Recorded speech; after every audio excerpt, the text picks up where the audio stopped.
Thanks, Rev. And that's what we would sound like if we were all in here on our devices together. FYI. I pledge allegiance to the flag of the flag United States of the United States of America, the republic to the republic for which it stands, one one nation, under God, indivisible, with liberty and liberty justice and for justice all. for all.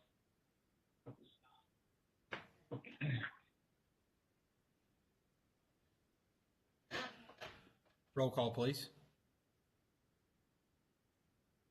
Cleary, Aye. Here. Haney, Here. Hardy, Here. Hawk, Here. Klein, Here. Pierce, Here. Riss, Here.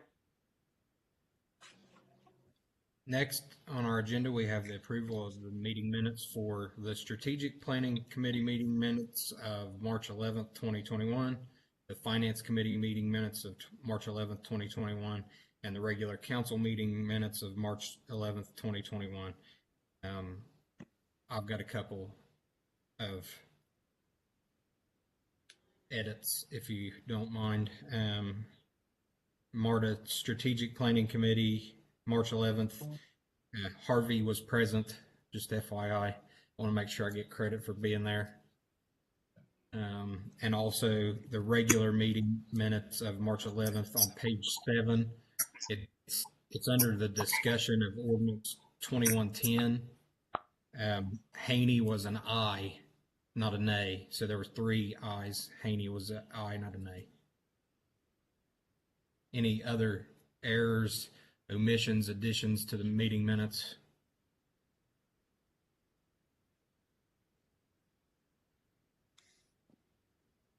Hearing none, those will stand as approved. Next is audience participation. If you have concerns from the citizens of Ironton that you'd like to address, please feel free to do so.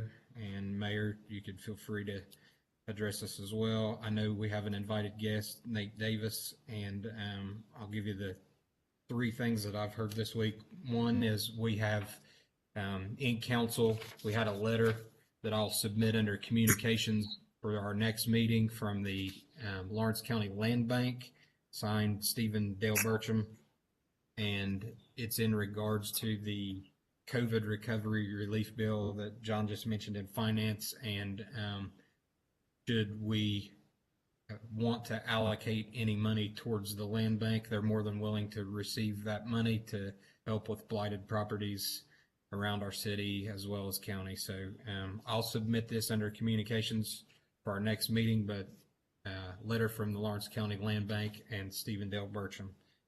Secondly, I got an email, Sam, that I think I forwarded to you, and it was just about stop signs. So Who was it from?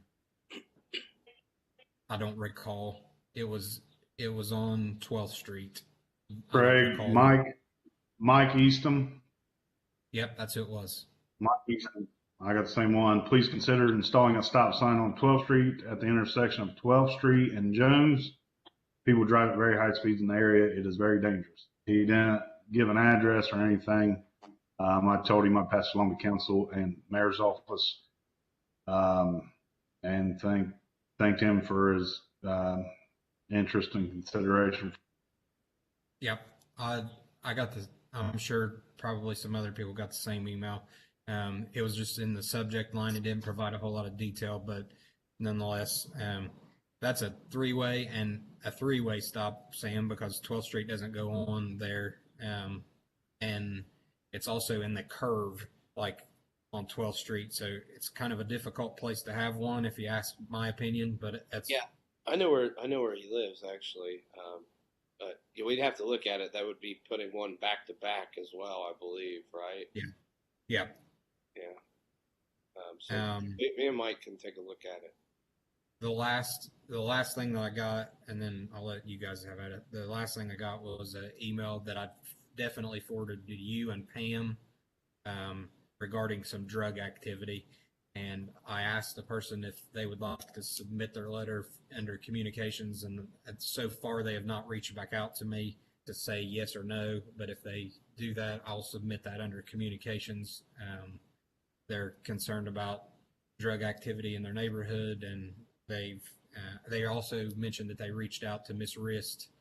So if they want that letter to be public record, I'll submit it under communications. Otherwise, I forwarded it to Sam and Pam to take a look at. Other audience participation? Yes, they did, Craig. Thanks, Beth. Chris? I had one, and I asked that they didn't want. They asked if I would mention something about this, but didn't want to state their name.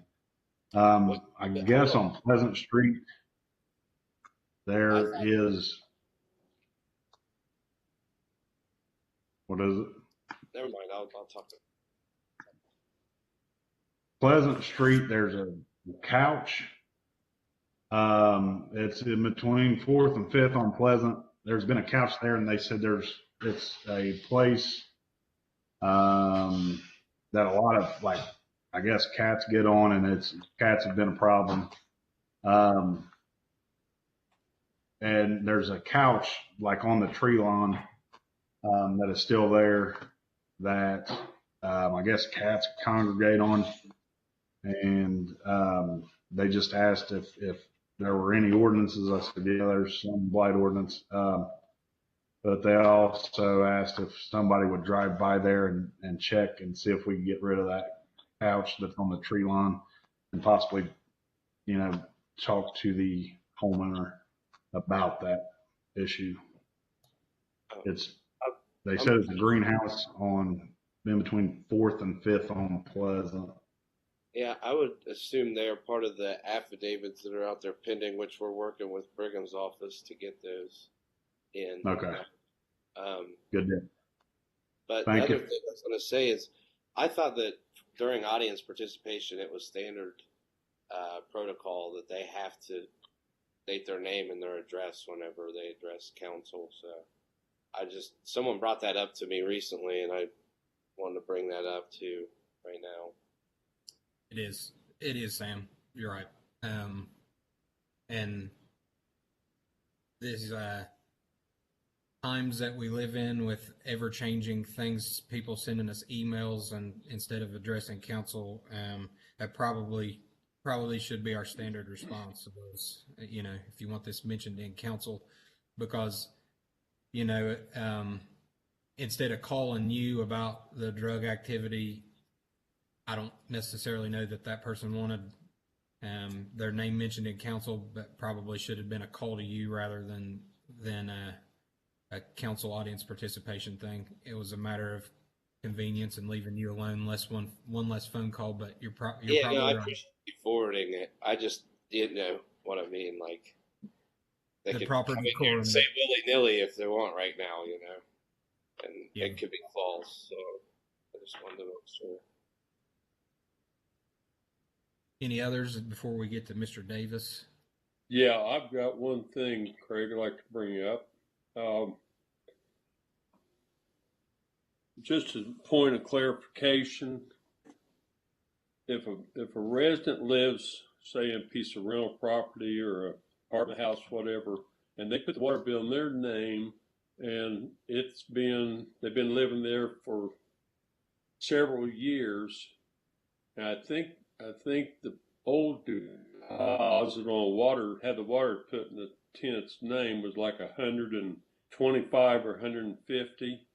And I think now, and correct me if I'm wrong, I'm thinking now it's like 200 or 250. So if they had the water in their name for several years back and they paid the deposit, never late, never had any problems, and they moved to another house, and do they get credit for the first deposit they paid, and then they only pay the difference? Like, if it was 150, now it's 250. I'm sure we raised it just a couple of years ago, maybe.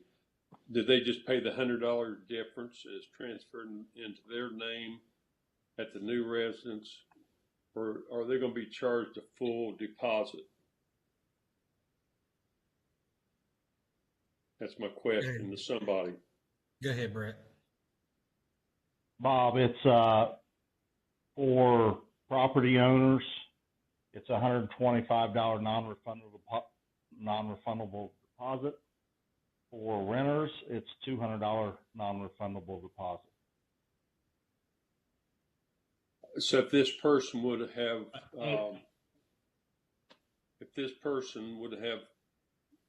had put in their name just as a renter, and they paid $200 deposit, and now they move, I mean, a perfect record of payments, and they move to another residence somewhere else, and they want to have the water bill put in their name there, does that $200 deposit follow them to the new address, or do they just lose $200, like $400 in? Bob, I want to clarify that the $200 or the deposit is refundable up to a year of good withstanding payments. So if they've been in good standing, then they get that deposit back. So if they've been late any time within that year, then they won't receive that deposit back. I'm pretty sure that's the way. I don't have the ordinance right in front of me. I'm pretty sure that's the way it reads. Okay. Well, if you could let me know, I mean, because I think maybe the non-refundable maybe is what, I don't know if the water department is telling this or what, but I wanted to know if that $200 or whatever it was, if it moves with them, if they're in real good standing to a new residence. That's pretty much basically the question. I do know that we do not transfer any money to a new account. So if they had credit there, they don't get credit if they move to another account. But I'll get the ordinance and get it to you, and we'll take a look at it. Okay? Yep, that'd be just fine. Thank you.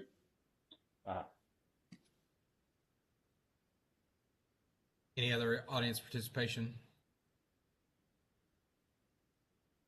We have with us an invited guest tonight, Nate Davis from RCAP, and I can't help but point out the striking resemblance to our Ironton firefighter Reggie Besco.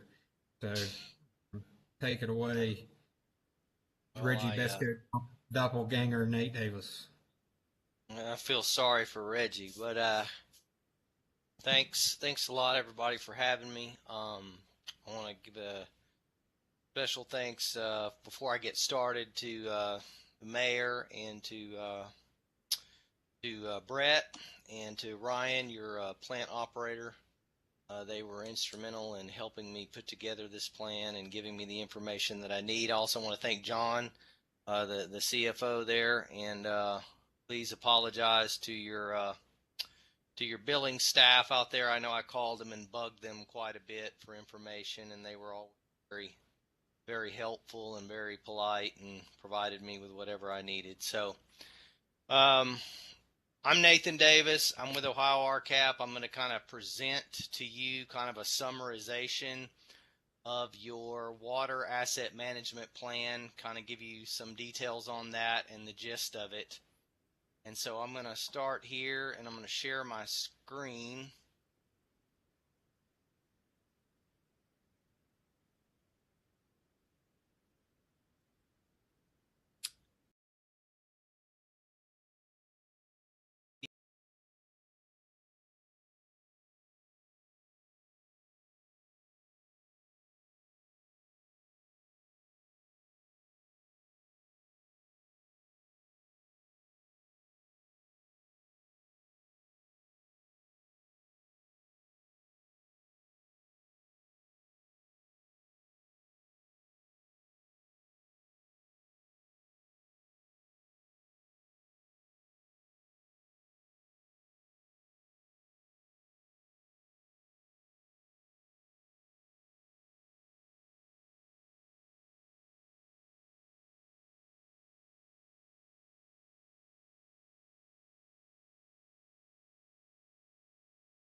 Technology Center through the University of Louisiana in training me on how to prepare asset management plans for water systems.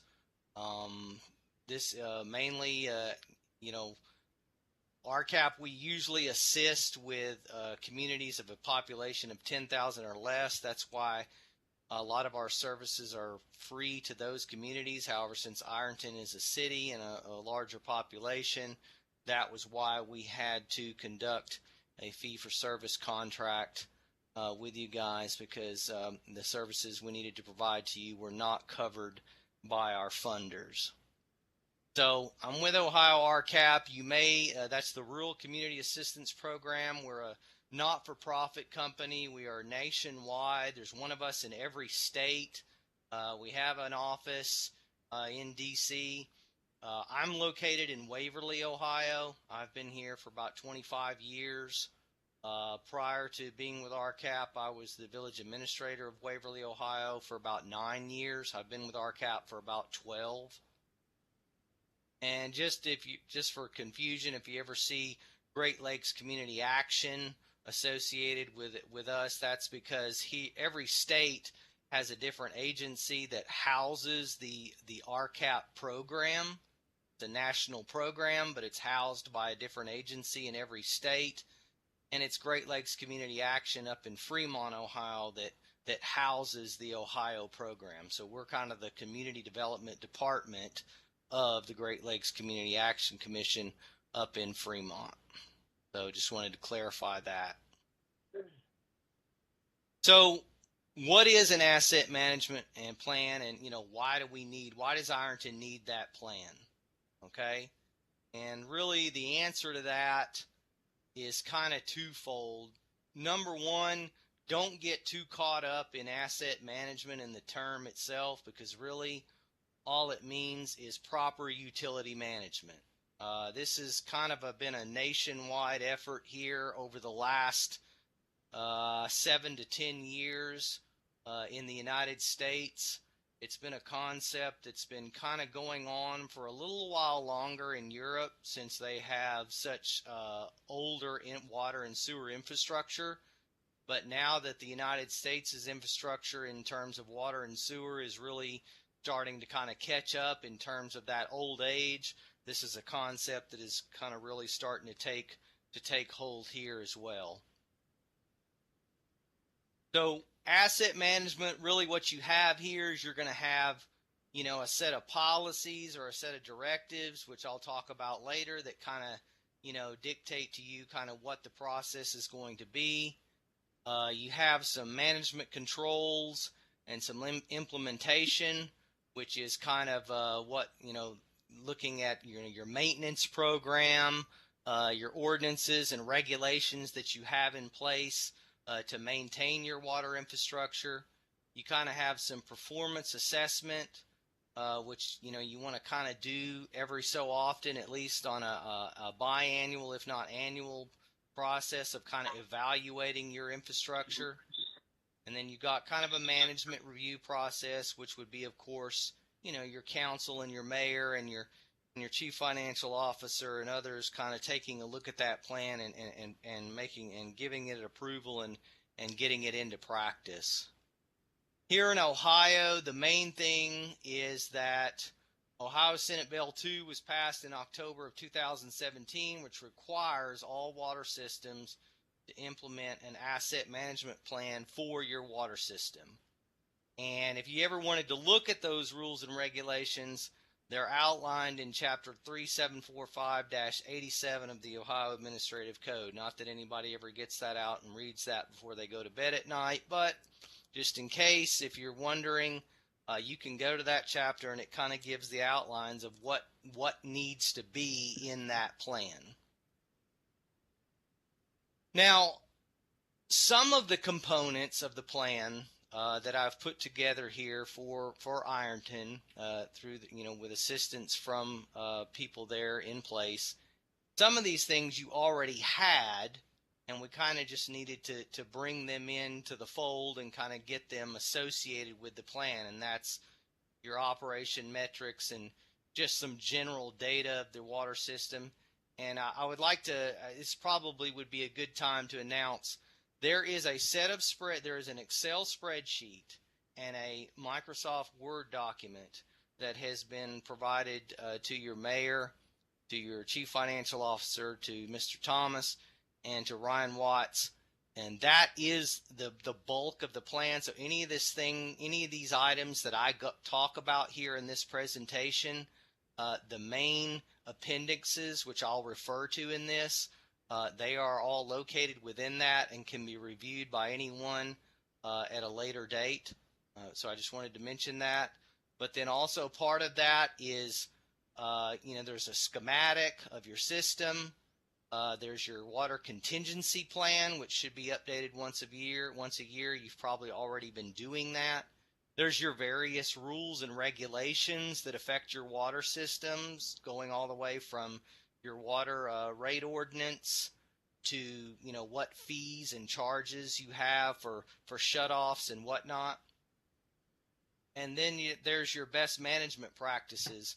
And I have in here kind of valve exercising plan. The reason I have that in parentheses is that it's worthwhile to mention that so far, when the Ohio EPA has reviewed a system's best management practices, they seem to be putting a special effort, paying special close detail to the community's valve exercising plan.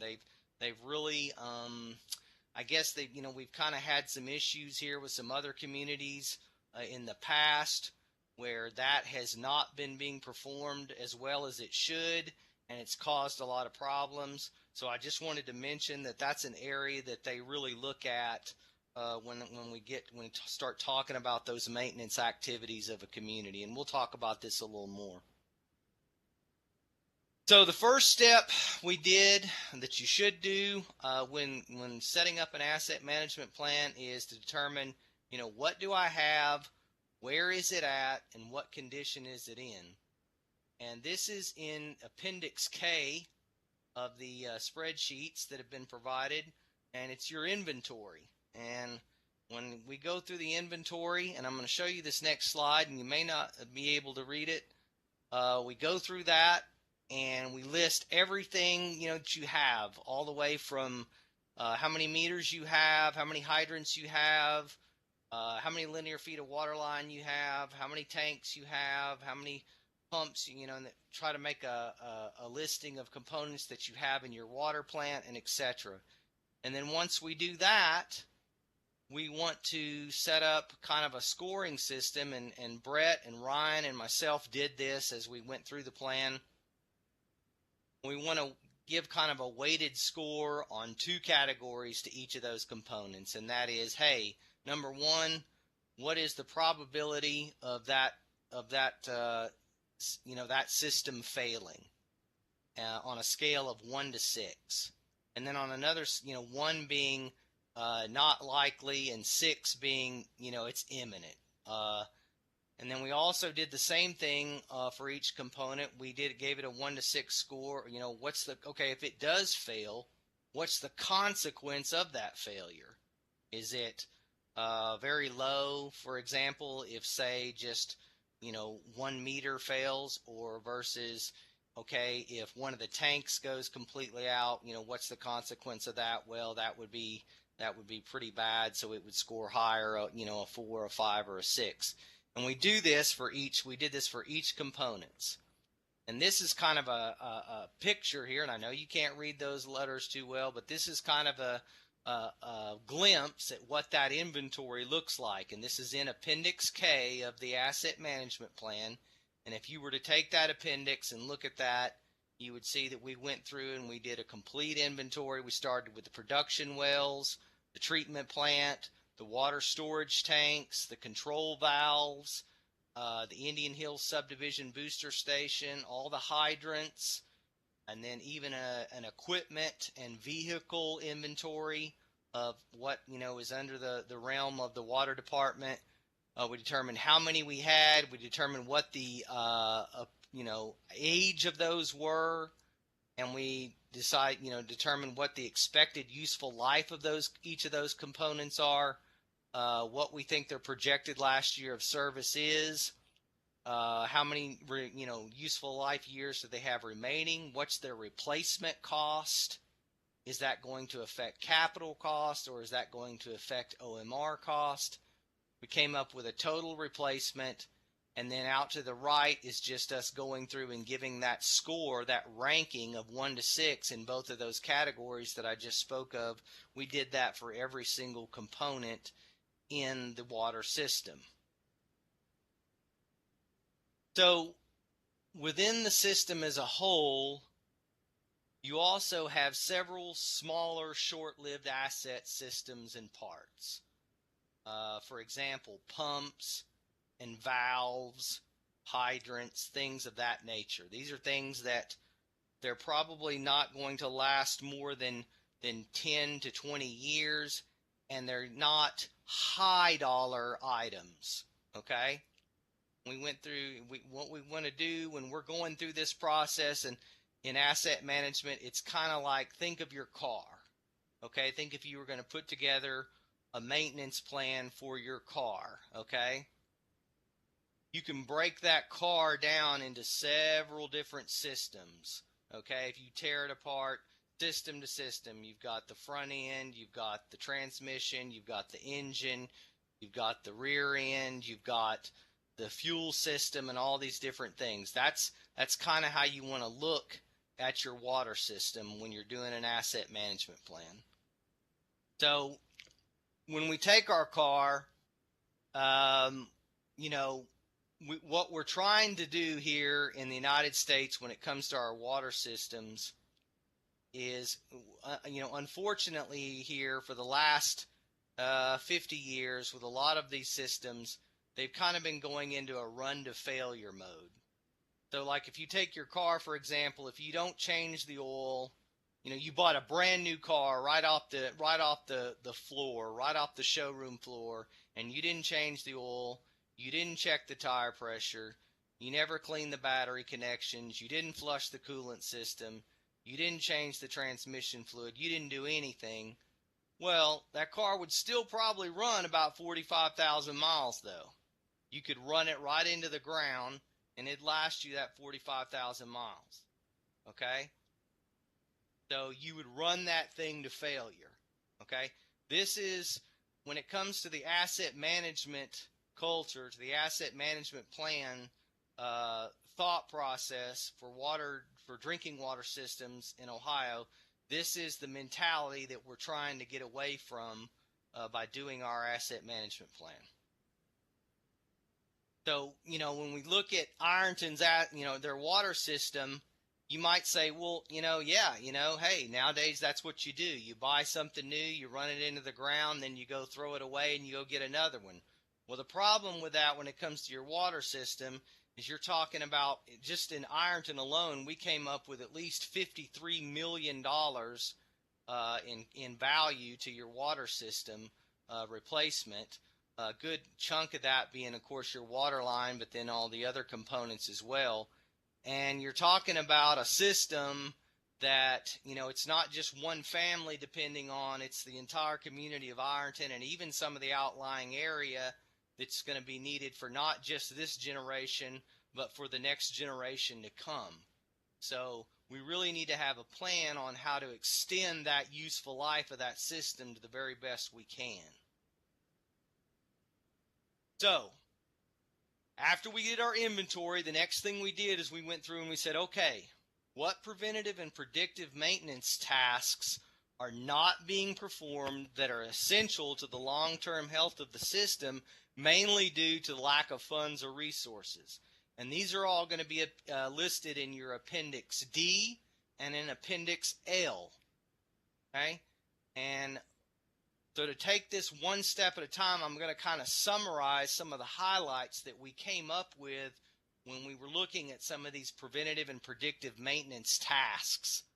Number one, to really take this further, to really be able to manage the inventory manage the work order system, and manage the day-to-day maintenance of the water system, Ironton really needs to take into serious consideration about getting into developing a GIS system. We talked RCAP, Ohio RCAP has a GIS department, and the mayor and others have been given that the information to try to pursue that. We think we have a pretty good. We have a co-op to make it affordable. Nathan, yes. We opted into that, and the other day Brett was actually asking. He's been working with Sam Eitner. Okay. And we were wondering where that is actually. Well, that probably is. We can talk about that further. It probably just needs to associate another meeting and move forward. For sure. But we are ready. Know. Great. But I know we hadn't paid for it yet. No, there's no problem there, and and there's no problem there whatsoever. But that's I just wanted to point out that we did take that in consideration. We did take cost of that into the plan, but we definitely are ready to move forward with that if Ironton is ready. We have some unmetered connections that need to be eliminated. These are kind of your public buildings, things that you provide water to that you're not sending a bill to. But we probably need to go ahead and get those metered so that we can at least track how much water is going to those areas. And we would like to start, Ironton to kind of work on doing an annual AWWA water audit to kind of really look closely. We know a lot of the water lines are very, very, very old, and we know that there has been some effort into looking into water loss. But we highly recommend that we do it, that there's an annual American Water Works Association audit that would be performed from year to year to really narrow down what that true water loss percentage is. The valve exercising plan, Brett, as a crew, they work very hard. From my understanding, there's a lot of issues with dealing with main breaks there because of your aging water line that takes up a lot of their time. They have a valve exercising machine, but there needs to be a little bit more focus, maybe into including an additional man out there to kind of focus more on a day-to-day basis on valve exercising of the system. There's some few areas that need to be tied up on some loose ends on some additional annual maintenance to the PRV valves, to the booster pump, and to the storage tanks. In addition to what's already being done. And there needs to be the EPA, this one's kind of being dictated a little bit, but the EPA really wants someone, at least one person on the staff, to be trained and certified in backflow prevention and valve and inspection. We know those are installed and maintained by the private homeowners, but there probably still needs to be someone on staff that is certified in that process if an inspection is needed. So we took all these different areas, including the cost of the GIS system and whatnot, and we plugged them in. We determined there down on the bottom, we came up with a total cost of those items, and then we broke that down systematically into different years so that we could slowly implement some of those items and determine, what the total cost of that would be and which year we wanted to try to put that into place. And that's where, once again, this would be in your Appendix L of the plan. If someone wanted to get it out and look at the numbers very closely, they could do that. So we divided that up into the first 5 years, slowly working towards that full dollar amount of the cost of these additional maintenance tasks. So back to our car example. Also, with your car and with a water system, there's also larger components that over time they're going to need to be replaced. Smaller components as a part of that car or that water system that are just going to need to be replaced. For example, in a car, after so many miles, the brakes are going to go. After so many miles, the ignition system's going to need to be tuned up. After so many miles, the serpentine belt and some of the pulleys are going to have to be replaced. After 40,000 miles or so, the tires are going to have to be replaced. Same thing with your water system. And what we refer to these is your short-lived assets. These are these pumps, meters, hydrants, things of that nature that are going to last anywhere from 5 to 15, maybe 20 years, that are not budget breakers in terms of cost, but they're lots of little costs that need to be saved for a little bit over time, so that we make sure that the water fund has what it needs to replace those as the time comes. And you're not having to go out and run and borrow money or go get some OWDA loan, or hopefully, try to find grant dollars to try to do some of these things that should be doing, the water fund should be doing on an ongoing basis. So we went through and we identified in Appendix L all these different short-lived assets in the water system. We did a list for the plant. We identified all the well pumps, all the pumps in the booster station, all your pressure release valves, your control valves, your meters, your hydrants, and even, once again, your utility trucks and different various pieces of equipment that are owned and operated by the water fund. And we broke those down into, okay, what's the total cost of those? How many useful life years do they have left? And broke that down into an annual amount for each that would needed to be saved. And we came up with that total cost of about $141,000 on those. And we broke that down again, just like we did the preventative and predictive maintenance, into 4 years of slowly implementing that into the budget. So next, there's even larger components that after a while they just fail and they have to be completely rehabbed and replaced. So going back to our car example, every once in a while, after about 300,000, 250,000 miles, that motor's going to got to be replaced. The front end's going to have to be replaced after so many thousand miles, and your transmission as well.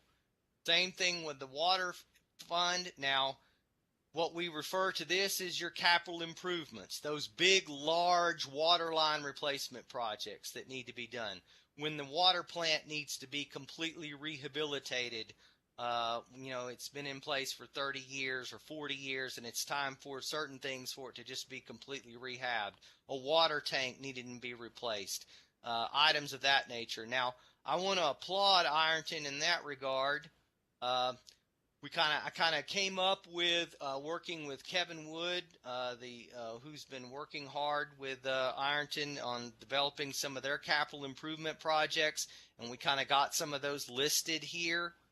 But it looks like that Ironton has a really good handle on that with their water fund line item 3917, the water fund replacement line item that Ironton's been putting approximately $210,000 per year in from the water fund. So that looks like that's carrying a lot of that load. So I want to give Ironton a good applause on that and a good job. Next, we wanted to look at, okay, what about an emergency? What about that true big emergency that might happen? Big tank drainer. It's going to blow your budget right out of the water for 1 year. Are we at least maybe setting a little bit aside every year and capping that after a certain amount so that we're prepared for that true emergency? What we usually recommend is about 2% of your annual revenue being set aside and then capped at 12%. So that's what we took a look at and worked into the projections. So, a plan is only as good as the program. What I'm presenting to you here today is kind of the plan, but then there's also the asset management program, which is actually scheduling and doing the work. And so what's needed to be able to do that? What's going to tie all that together? Well, That's going to be the big 50-ton elephant in the room, and that's your water rates. And so obviously I have to get to a point. Part of this asset management plan is that I did you a 10-year rate projection, tying in all these things that we've talked about to this point so far. So, rates must include this asset management complete recovery, we call it a complete cost recovery culture as opposed to a run to failure culture. Okay? So, we took a look at what best management practices that you need to take on that you haven't been doing because of lack of funding. We looked at annual set-asides for the replacement of your short-lived assets, your debt capacity for capital improvement, rehabilitation, and replacement projects, which you already had in place. And then we looked at doing a small amount of emergency escrow set-asides. We took into account what inflation is going to occur. We use 3% annually on that to cost of materials, supplies, parts, labor, electricity. We have to remember on a lot of these items, rarely do costs go down. And so we want to once again get away from that running to failure mode by not, and one way communities will get themselves into trouble is going several years in a row without raising rates at all. And then they got to really stick the community, one big one, and that's never pleasant. So, how were the rates analyzed? Okay, well, we reviewed the last 5 years of revenue and expenditure reports, looking for trends. Each line item, is it going up? Is it going down? Is it staying the same? Was it non-typical and only needed 1 year for one certain specific purpose? We reviewed your current and future debt obligations. We reviewed your 2021 Water Fund approved appropriations that were provided, that were approved in February. We took all that information and kind of came up with a typical year. And then we projected that base typical year forward 10 years, accounting for an annual inflationary index on most of those line items, not all of them, because all of them are not necessarily going to take that, but on a lot of them we did. And then we systematically added in these newly established asset management set-aside amounts that I've been kind of clarifying and summarizing for you to this point. Also, in the rate study, we accounted for your future projected loss of Hecla Water as a purchaser of water. We anticipate that to occur when Hecla's new water plant goes online, which at this point is projected to occur in 2025. Now, of course, that's subject to change. So, the current water rates of Ironton right now, you have a cost per 1,000 gallons of $6.44 per month. There's an administrative fee of $2.50 per month. That would put this is just water. Now, for those of you that are kind of involved in this a lot, I'm not talking about trash. I'm not talking about sewer. I'm not talking about any of those. I'm talking about just water. The monthly bill for a standard average 4,500 gallon per month customer right now for just water would be about $28.26. I verified that with your billing office. So if you take the current annual median household income for Ironton, not the average, the median, there's the ACS data projects that at around $35,000 a year.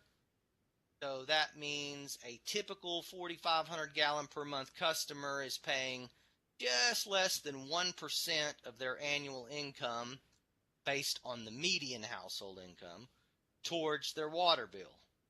Now, only reason I put this up here is, and this is not something that you look at and decide, yes, we're going to raise rates, or no, we're not going to raise rates.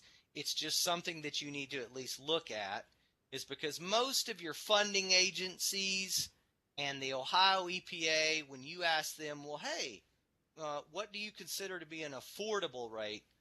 They usually have an ideal percentage of about 1.5% per utility. So 1.5 for water and 1.5 for sewer, coming to 3% total of their annual medium household income for that community. So, taking all that into consideration, what I see in the numbers at this point, and this is in your Appendix N, as in Nancy, of the Asset Management Plan, I gave you a projected rate based on this for each of the next 10 years. And for the first 5 years, this is what I came up with. For 2021, I was recommending taking that $6.44 to a $7.47, raising the administrative fee from $2.50 to $2.58. That would take that affordability index up to about 1.11%. For 2022, it would go up to $8.96 and $2.65 at 132, and then in 2023 up to $10.04 and $2.73 at 1.47, and then looks like sort of ideal in 2024 would be a 1034 and a 281 at 1.51%. Now, look at 2025. If you'll notice that 226 650 500 number in the second column, that's your kind of what your projected average sales is in millions of gallons. And the 225 number, as you can see, is down to 192 million. That is reflecting what would be lost or is anticipated to be lost at this time from HECLA. So they use on approximate about 100,000 gallons a day. That translates to right around 30 million per year. In about $220,000 to $240,000 a year in income. So that's where you have a big kind of another big hiccup there in 2025 that would be projected. After that, now we're getting way into the future here, so obviously this is something you want to take a look at every year, but right now, the 10-year projection. After that, after 2025, if you went to the recommendation, looks like you could stick with about an annual 3 to 4% increase just to keep up with inflation after that point. But it does, your affordability index does seem to start getting a little high after that point. So that is something to definitely be, considerate of and to be looking at here very closely. With that, I'm going to open it up for questions.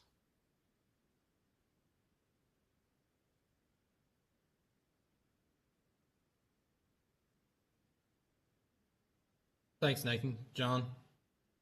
Yeah, Nathan, the median household income didn't change any over that 10-year period. I did not, John. That's a good question. It very well could. I did not for the purposes of this plan, just because that would be a total guess on my part. Honestly, I think the only way to really get a hardcore, accurate medium household income for your community would be for your community to do a survey on its own. Those are hard to do because it's hard to get people to participate in them and be honest, which, it's understandable. Usually they're having to be done by either door to door by surveys. But right now, according to American Community Surveys data, whether you believe that's accurate or not, their 2020 number had Ironton at about 35,000. The thing that I wanted to point out, though, is that if that median household income does rise, then those percentages drop. Correct. So, and I would anticipate the median household income going up. So where we might be going from 1.31% to 1.78%, I really don't anticipate it being that because the median household income would also increase. That is a very good point, and I would agree with that. Like I said, I'm giving you a 10-year projection here, but that's, really it's something to be completely accurate, you really need to, look at it each year, of course. Nate, Yes. the other one. Oh, sorry. You're muted. I'm sorry, this is Nate Klein. Nate, I had a couple questions. Okay. First, you said the strength of the city was we were putting $210,000 in our water from our water fund to our water treatment equipment replacement. Correct. That money is actually going to cover debt payment services for those improvements. So did you take that into account also? Yes, I did. Let me go back here, and I will. I'm going to share my screen one more time.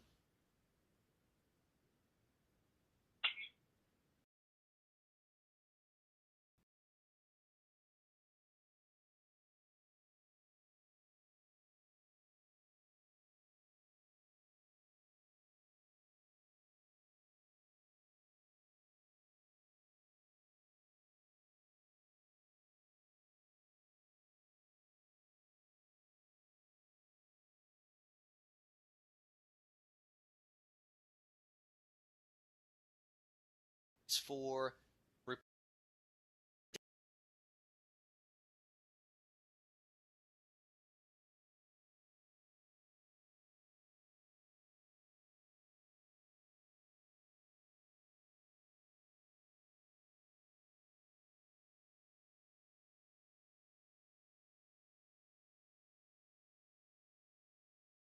separate from those preventative and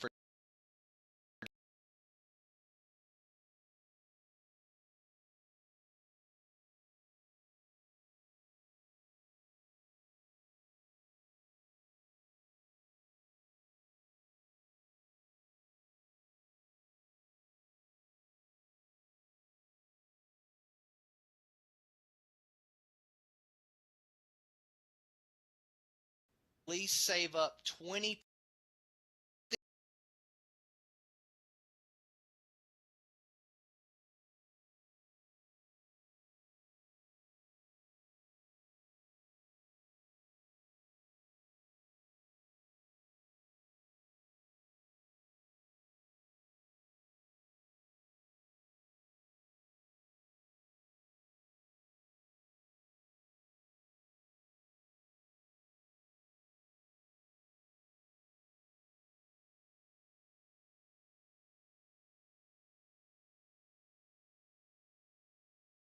And for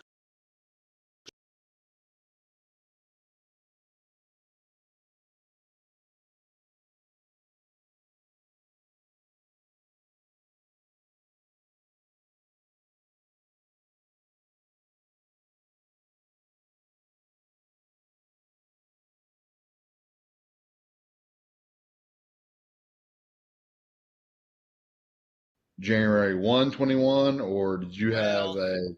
that one right there is that is basically saying as soon as possible. It's very vague. Okay. And then, so I just for clarification, Sure. this is built in for 3% inflationary cost each year, correct? Correct. All right. Compound. Thank you. No problem. $500.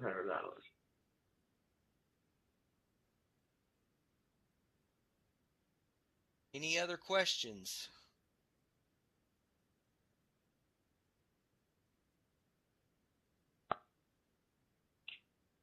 Thank you, Nate. Okay. Craig, I have one more audience participation. Andrew Maines, before we end the audience participation, Andrew Maines I don't have his address, but it's on the corner of 7th and Pleasant, on the Bartram Street side. He says multiple cats. He has an idea where they're coming from. He's asked if there's anything in place to hinder, cats. What is our procedure for cats, where I can tell him who to contact, where to go? Because it seems like this is a problem all over town. Short answer is there is no ordinance against cats, but I'm not. The animal shelter and they recommend an ordinance. The animal shelter. Well, Jacob's raising his hand because I think he's volunteering to take in all the cats because he's a cat dad. But the animal shelter will not come get them, but you can drop them off, and they charge you to drop them off. So unlike stray dogs, cats, the feral cats, the animal shelter will not do anything with unless you take them to them, and they charge you a fee. And the last time I called, because Blue Mains lives near me too, Chris, or Andrew, or whatever you called him. I just wanted to state his full name. The last time I called up there, I think it was $25 a cat to drop off. Jacob's shaking his head yes. So, Jacob, did you have more to add? What? I was just going to add exactly what you said. That you're a cat dad and you'll take them?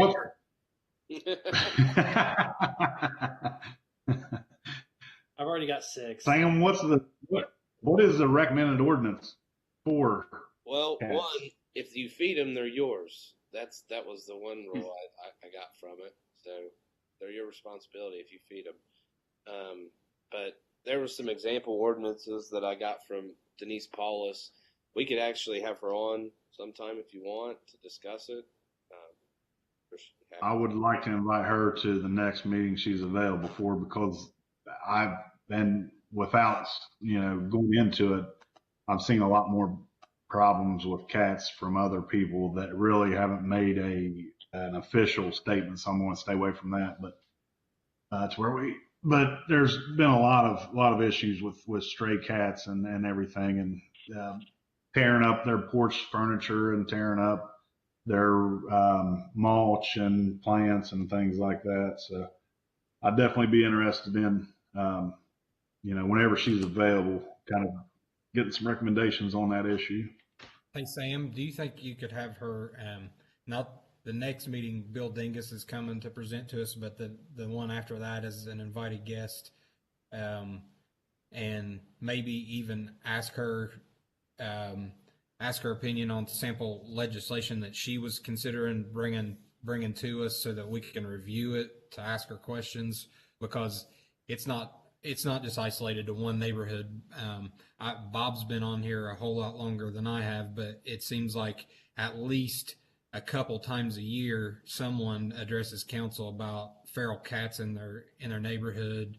You see them all. I mean, like the Little League down at the end of town near the sewer plant has a whole lot of feral cats running wild down there, and we get that all the time. So I think it's worthy to address. I don't want to cut Mr. Dingus's time short, or hers, because I think they're both important invited guests. Yeah, so I went ahead and texted her and said that you guys wanted to hear her out.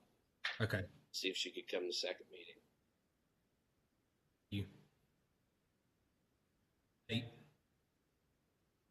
Thank you, guys.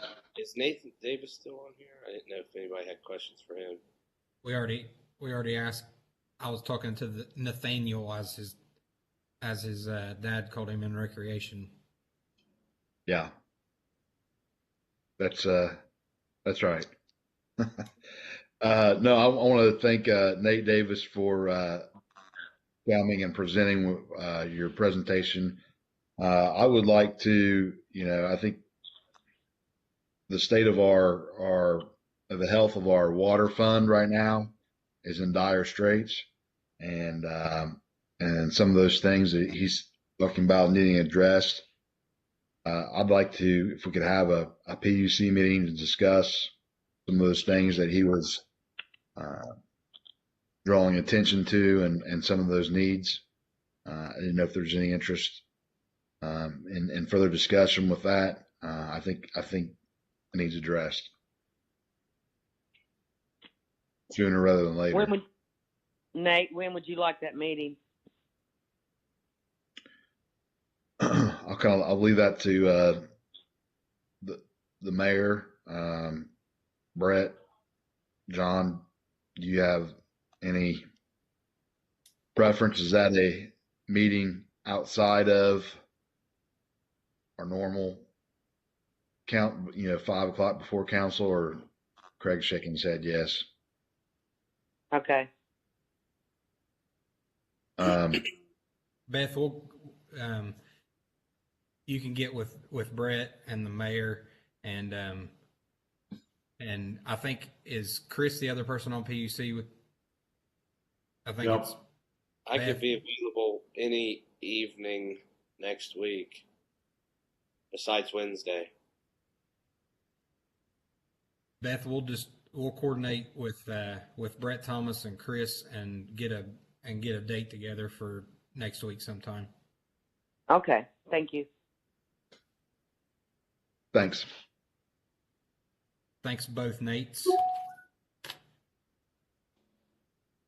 Moving on to communications, there are none, but as I mentioned, we got the communication from the Lawrence County Land Bank that I'll include in the next one.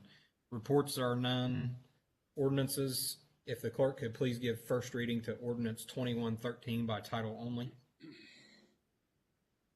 Extending the city income tax filing and payment deadline to May 17, 2021, and declaring an emergency. First reading. Bob. I'd like to suspend the rules, give second, third readings to ordinance number 2113, possible adoption. I'll second it. Beth. Call, please. Clary, Aye. Haney, Aye. Harvey, Aye. Hawk, Aye. Klein, Aye. Pierce, Aye. Frist. Aye.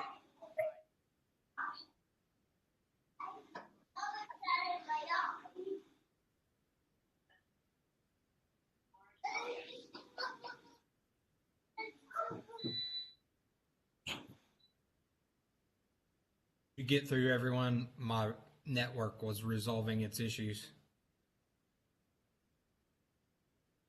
Marta, did you get through everyone?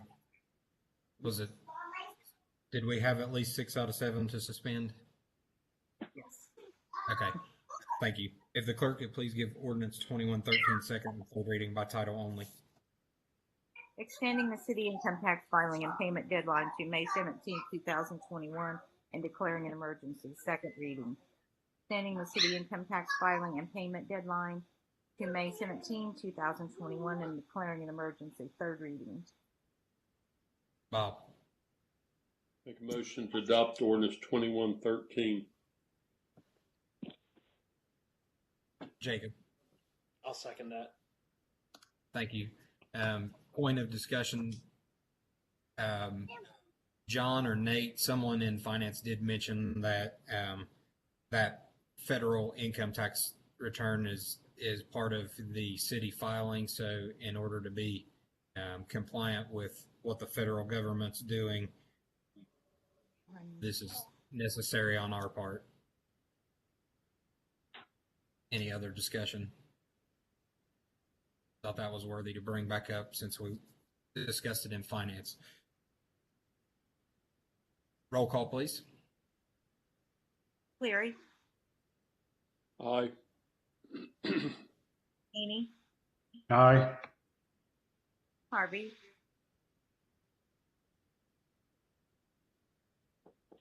Me, I was lagging again. Yeah. Hawk, Aye. Klein, Aye. Pierce, Aye. Rist, Aye. Ordinance 2113 is adopted. If the clerk could please give ordinance 2110 second reading by title only.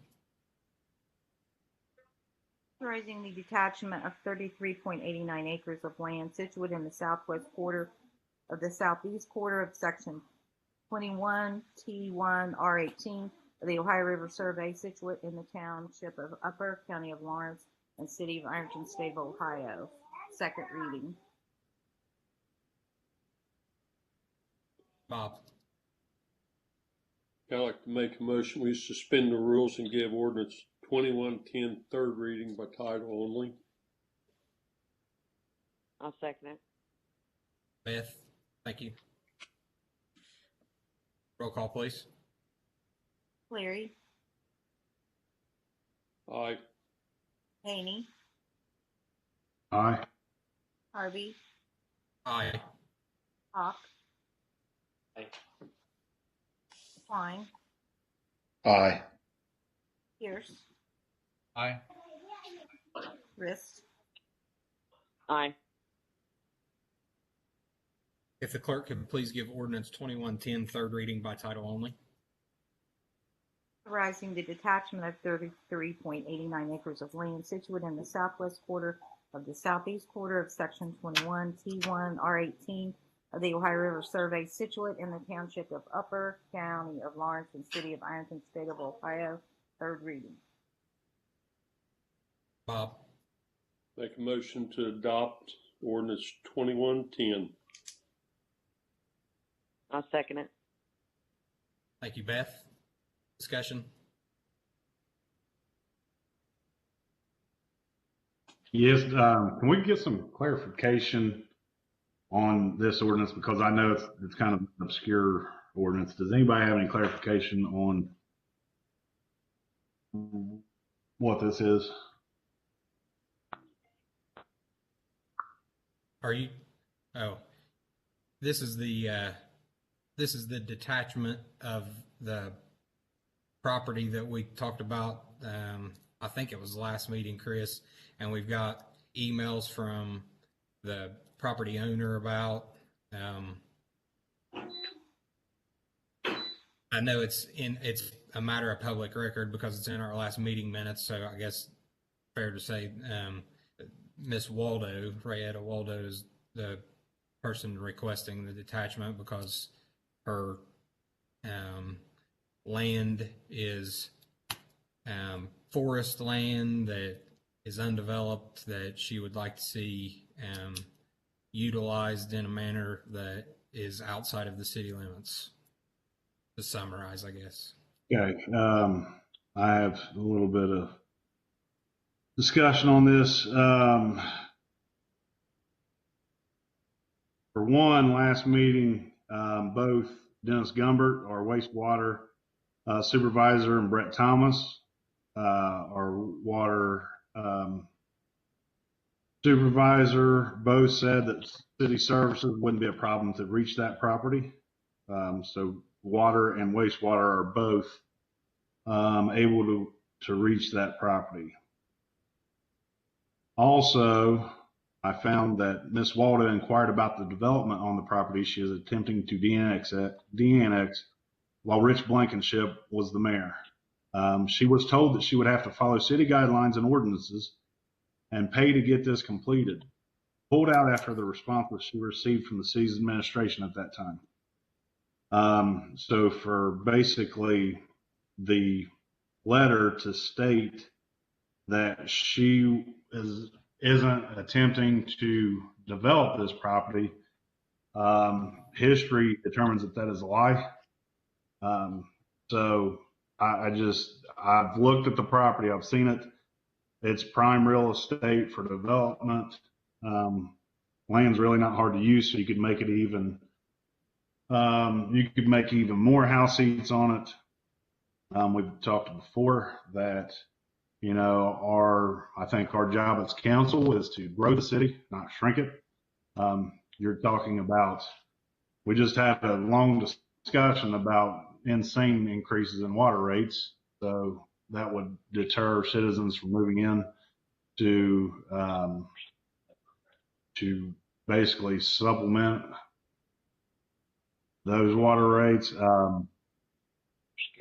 I would guess, and I'm guessing on this, but if those houses and seats were developed, that they would be attending Ironton City School Districts, either Ironton City Schools or Ironton Catholic Schools.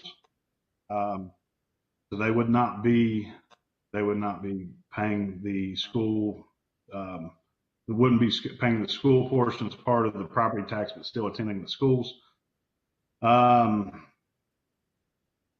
You know, like I said, not only if we, you know, de-annexing this we would still be taking care of her wastewater. That has been a big discussion lately, is the treatment of wastewater. So we would still be treating the wastewater that's coming from this property.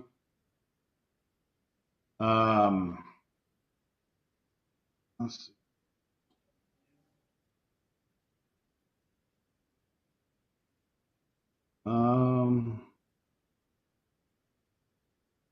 And like I said, if you've seen the property, if you've looked at property out in the county, you would know that this is prime.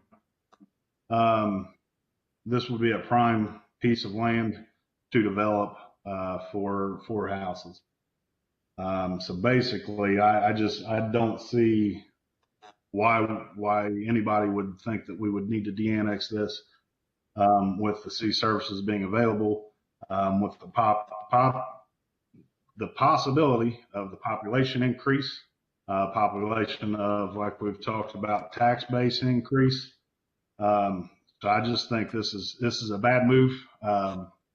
If somebody would vote to de-annex this property, and I think it sets a terrible precedent for the future of the city and future councils. So this isn't a good. I just can't believe we're actually having a discussion about possibly de-annexing a large portion of undeveloped, developable property. Other discussion? Chris, you kept referencing wastewater that we're treating. I think you were talking about stormwater. Stormwater, I'm sorry, yes. Yeah. And I realize that's a valid argument, that there is runoff probably because it's a forested steep holler. And I realize that there is some runoff, but that ground is permeable. There's no concrete out there. So, you know, I don't think it's as big a deal as some of our highways and the runoff that we get that comes down from Campbell Drive and those places that we still have to treat. So I hear you. Once it's developed, it won't be permeable anymore. So I gave you your turn. There is a decorum, so I was talking. The characterization of how you vote on whether to de-annex a piece of property, I think, is a generalization. De-annexation, I agree with you. It's probably a bad thing for the city of Ironton, but it also is a case-by-case scenario when you're talking about a forested area on the city limits. It's a case-by-case scenario, and I specifically asked Ms. Waldo when she presented this, did she have any plans to develop that? And she said no. And I know that you presented some things about her approaching Mr. Blankenship, and when she was married to Mr. Waldo, approached the idea of having some kind of development out there that they felt were cost prohibitive, is my understanding. So I'll take her at her word. And I don't think that there's any intention to utilize that land to develop. It's forested holler, and I don't have any problems doing what I feel is right on a case by case scenario. And I just feel her request wasn't out of the ordinary for a piece of property like that. So if there's no other discussion, we have a motion that's seconded. Yep. Chris. I think you could consider the development on Hog Run Road. That was pretty forested land, as you would say, and we've seen the development that happened out there. So that would tie in directly, almost directly on the development. So we've seen how many houses have been out there. Roll call, please, Marta.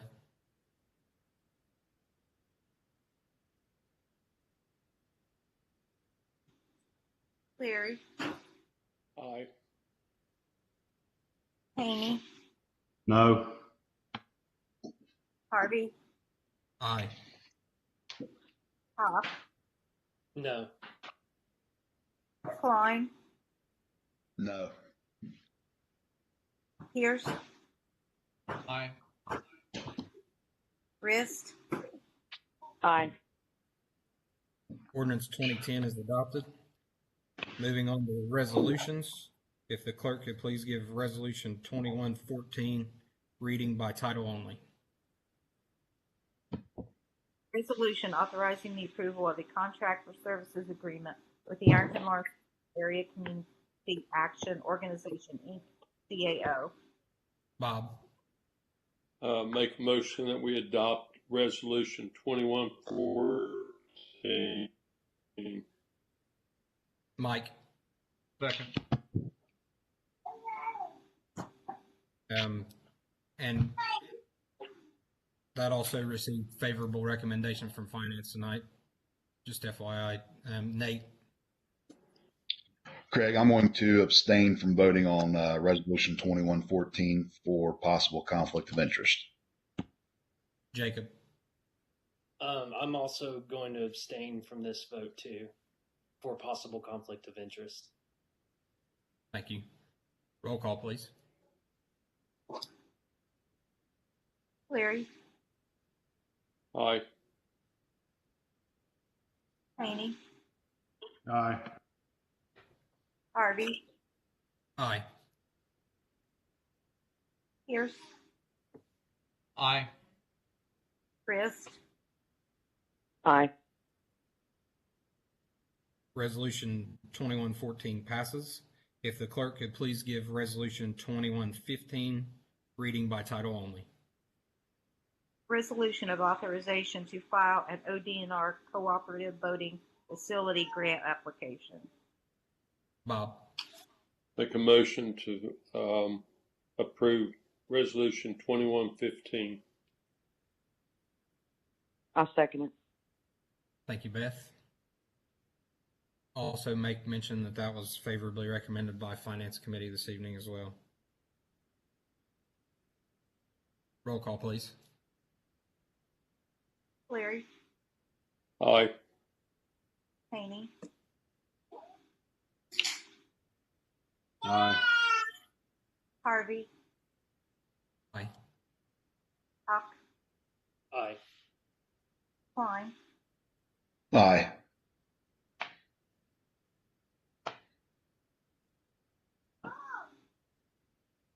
Aye. Rist, Aye. Resolution 2115 passes. Next, we have miscellaneous. Bob. Yeah, I just want to say that for miscellaneous that we received our February financials. See, file, make part of the minutes. I'll second that. Roll call, please. Cleary, Aye. Haney, Aye. Harvey, Aye. Hawk, Aye. Klein, Aye. Pierce, Aye. Rist, Aye. Sam. Yeah, I've talked to Denise Paulus. She's on Colgrove's council. They meet the same days that we do, so we probably need to call a special meeting. She said any night but Wednesday also works for her. She would bring a representative from the Humane Society as well to talk with us about the feral cats.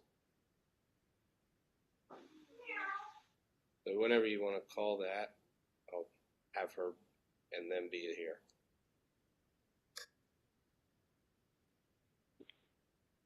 Craig.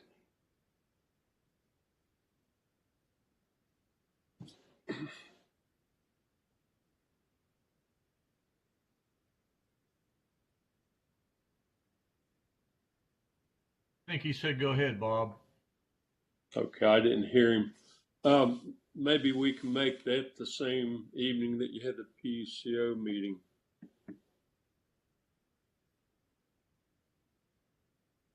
Okay. I mean, you know, that way we can cover both of them in one evening.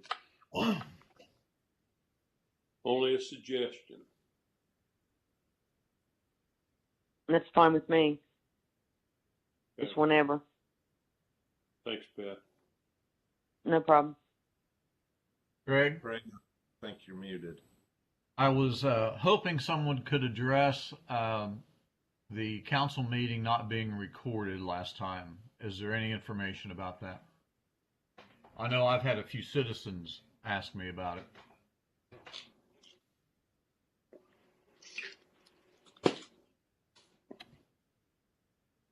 I finally unmuted myself, and I'll just read you. Let's see.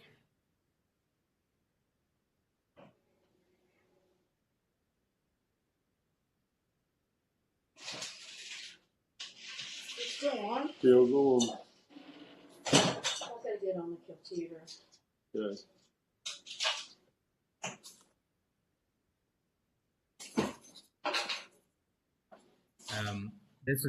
This is what I got back from Dave Lucas Communication after our last meeting, Mike. I asked if they were on there because there was a user, and it usually DLC just shows up as user, and then found out from one of the other council members that was our zoning officer and not DLC.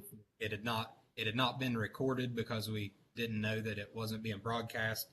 So I asked, and the response I got from DLC was that the tech could not get logged in. At the moment, I don't really have a clue what happened. We had similar issues in Greenup County. So that's the explanation I got. At least we got something. Thank you.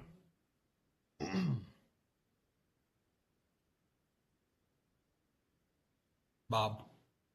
Move to adjourn. Jacob.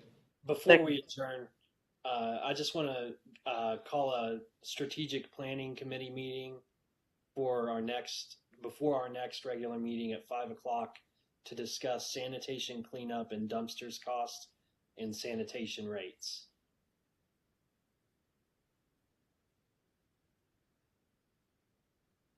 That date, Jacob, is that the 8th at 5 o'clock? I believe so. Okay. Thank you. Anybody else? Bob, motion to adjourn. I'll second it. Mike and Beth tied. Up to you, Marta. Roll call, please. Cleary, Aye. Haney, Haney,